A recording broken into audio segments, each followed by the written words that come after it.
reporters that when it comes to Dak, quote, we're not looking at anything from a limitation standpoint. We're playing football. We are ready to rock and roll. The bad news is that Dak hasn't played in a game since October when he broke his ankle, and there still isn't any indication Dallas will give him any snaps this weekend.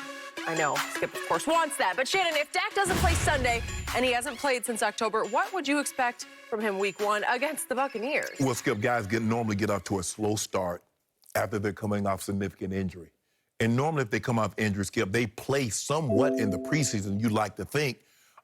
So I'm expecting Dak to probably get off to a slow start. Now, I'm not saying he's going to throw for 100 yards, but he's probably going to be a little rusty if he does, because he's not going to have the rhythm. Yeah. His mesh points are going to probably be off being in a situation like that.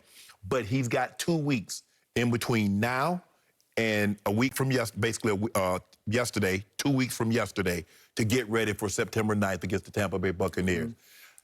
How much can they build him up without setting him back? Skip, you just can't throw 12, 15 throws a day and then expect, because you expect Tampa to clobber him. Well, if Tampa gets ahead early, what is that going to force Dak to do? What he's been doing the last 2.5 years, Skip, falling behind, throwing a bunch of times late in the ball game and ended up with somewhere between 30, 35, and 50 throws.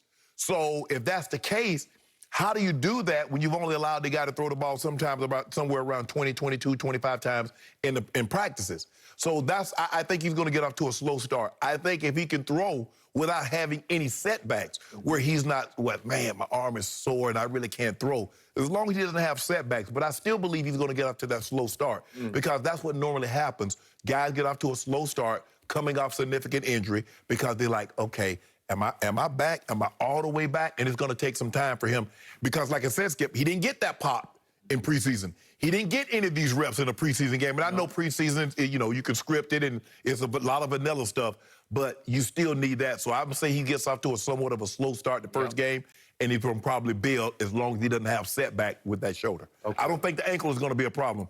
I think the problem will come from that shoulder. Okay. I'm on record. If I'm Jerry Jones, the coach of the Dallas Cowboys, I say Dak plays 2, 3, 4 series, whatever it takes, this Sunday, high noon in Dallas, final preseason game. And they've had 4 to everybody else's 3, except for Pittsburgh, that they played in the Hall of Fame game. Correct. So if he does not play on Sunday, that will mean that he has not played in all 4 preseason games. Correct. That will mean he missed the joint scrimmage against the Rams. Correct. That will mean he's missed much of training camp, because only yesterday was he finally unleashed. Right. Only yesterday did the wraps come off, no pitch count, no limits. Well, we don't count that as training camp, Skip, because when you break your original location, you're no longer in training camp. Once they left Oxnard, they're no longer in training camp. So we saw Dak get all the way only to July 28th at Oxnard, because on episode 1 of Hard Knocks, we saw that something went in his shoulder. Correct. In that practice, it was right before what was supposed to be the first padded practice at Oxnard. So he's had virtually nothing in the preseason, and he hasn't played for, what are you going to say, 11 months. It was October 11th against the Giants. That would mean this would be even more unfair to Dak than it was to Tom Brady a year ago, when he got thrown into the fire at Drew Brees on opening day with no preseason. Correct. That was unfair, and you know the outcome of that game. And he threw a pick 6 in that game. And Tom looked rusty. He looked rusty.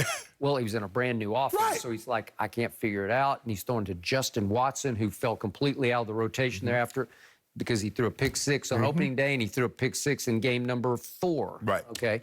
So he's just trying to figure it out. Well, I think you would see a Dak in the first half at Tampa on solo stage opening Thursday night with the world watching, the NFL world watching. I think you'd see a quarterback who looked for a while like he'd never played quarterback in a game before, because that's how rusty he would be. Tampa defense can make you look like that. Hell, they had Pat Mahomes. I'm like, they had Pat running for his life, like Pat didn't know what was going on. Never in the history of this league has a Super Bowl winner been able to bring back that much of its roster, because it brought the whole roster back. I don't know how they did it. I want some due off it, but starting with Shaq Barrett, I don't know, but he did take a hometown discount. He came back. And all across that front, they're all there. JPP and Sue and Vita Vea, they're there. And the two linebackers who are just flat out studs are Lavonte David there. was he up. Came back. He came back. Yeah. He came back. And we had Devin White on the show, and he's just a delight.